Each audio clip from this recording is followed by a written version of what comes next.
इकबाल के साहबजादे जावेद इकबाल का 1-to-1 मुकाबला हुआ। इस इंतखाबी दंगल में जावेद इकबाल तकरीबन 45,000 वोटों के फर्क से शिकस्त खा गए। नंबर 15, डेरा इस्माइल खान कॉन्स्टिट्यूएंसी में भुट्टो साहब के मद्दे मुकाबल मौलाना फजल रहमान के वालिद मुफ्ती महमूद थे। मुफ्ती महमूद ने भुट्टो साहब को तकरीबन 12,500 वोटों के फर्क से शिकस्त से दोचार किया।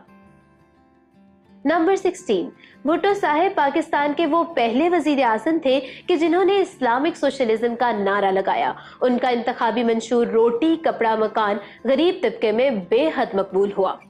नंबर 17, सकूते ढाका के बाद जुल्फ़िकार अली भुट्टो ने पाकिस्तान को नाकाबिले तस्खीर बनाने के लिए ज़रूरी समझा कि एटमी ताकत हासिल की जाए।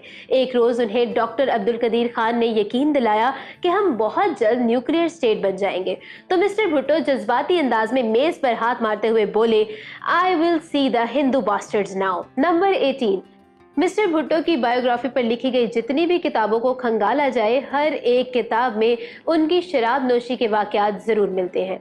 और वैसे भी भुट्टो साहब कोई डरपोक या कमजोर लीडर तो थे नहीं कि ये सब कुछ छुप छुपा कर करते। वो तो अपने जलसों में अलुल ऐलान कहा करते थे कि हाँ, शराब पीता हूँ, लेकिन मैं गरीबों का खून तो नहीं पीता। एक सियासी लतीफ़ा ये भी मशहूर है कि जुल्फ़िकार अली भुट्टो ने अपने मुखालफीन मुफ्ती महमूद और शाह अहमद नूरानी से कहा था कि मेरे शराब पीने पर तुम्हें क्यों पेट में मरोड़ उठते हैं?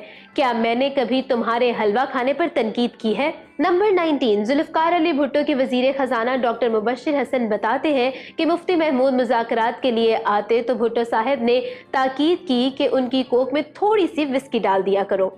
एक दिन भुट्टो साहब ने मना कर दिया कि आज कोक में विस्की ना डालना।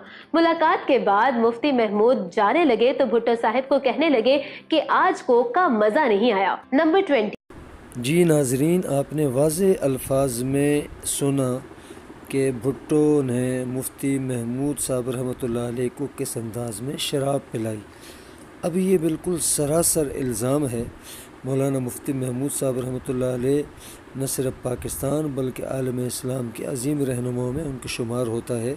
वो शेखुल हदीस हैं, वो मुफ्ती वक्त हैं और एक बहुत बड़ी उलमा की जमात के वो अमीर हैं और उनकी तारीख़ को मसख़ करने की कोशिश की है।